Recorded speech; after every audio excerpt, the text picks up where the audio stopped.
So you've seen the hype, or maybe you've pulled a cool card for yourself and you're thinking, hey, this is fun, but what now?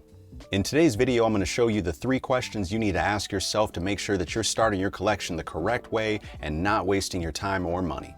Hi, I'm Tony from Fireleaf TCG, where we don't know what's going on either.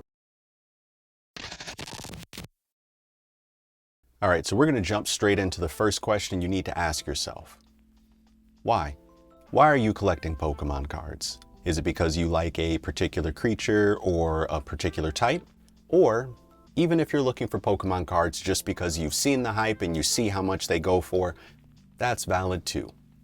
Either way, you want to make sure that you have your why in your head before you get started. This is going to keep you from buying products that won't fulfill the goals that you're going to set out with by the end of this video. The next question we're going to ask is what? What do we need to get started?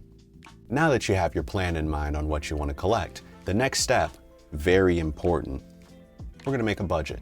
Now, I know that doesn't sound fun at all. That sounds silly. We're collecting Pokemon cards. This isn't that serious, but take it from me. If you just go in willy-nilly, opening whatever box you can find that you can get your hands on, you're going to spend way more than you think you will. Trust me. A good rule of thumb that I heard when I was first starting out in the hobby is take 5% of your net worth. So let's say, for example, you make $3,000 a month. Well, when you take 5% of that, that's going to give you $150 each month to put towards your hobby. That way, you'll make sure that you have money that you can spend guilt-free into your hobby without taking away from more important things.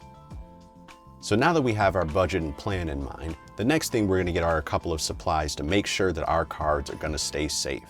Most importantly, you want to make sure you get yourself some penny sleeves. These are cheap, very easy to acquire sleeves that you can get pretty much anywhere online and in many stores, and these are going to protect your cards and make sure that they're not getting damaged sitting in your card binder, your storage shoebox, or wherever you may be keeping them. And speaking of wherever you may be keeping them, my next essential thing you want to grab is a binder. Make sure that your binder has side-loading sleeves, so that way as you're transporting it around, you're not going to lose your cards to unnecessary fallouts. All right, and the final question we're going to ask is, where? Where do I get these cards? Now, at the time of filming this video, well, that's kind of difficult. You may be aware of what's going on in the Pokemon card hobby right now, but needless to say, acquiring cards themselves at reasonable prices is a little challenging. But I'll still show you a couple of places to keep your eyes out on. TCGPLAYER is one of my favorite places to go to. It gives you a great interface as well as makes it really easy to search for the different types of trading card games as well as the particular sets that you're looking for. You're able to filter by different sets and product types as well as different rarities if you're looking for a specific type of Pokemon card. This video isn't sponsored by TCGPLAYER or anything. I just really like the site and I thought that I would share that with you. And while we're talking about secondary market sites, I'd like to push you away from Amazon. These prices that you're going to find here are going to be way above what the suggested retail price is for these boxes. Basically, if you're looking for scalper prices, you're going to find them here.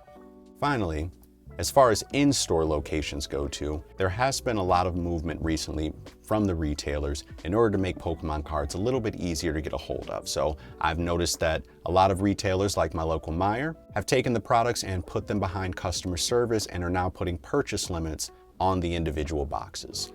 This mildly inconvenient thing is actually really good for the hobby because it pretty much guarantees that people are going to have a chance to get themselves some of the products.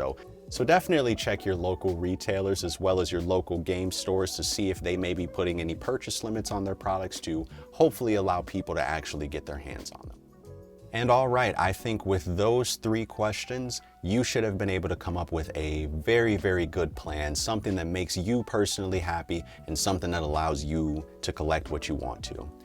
If you enjoyed what you saw today, please like the video, and if you have anybody around you who wants to get into Pokemon cards and doesn't know where to start, share this video to them and tell them to come back to Fireleaf TCG where we're having all the fun.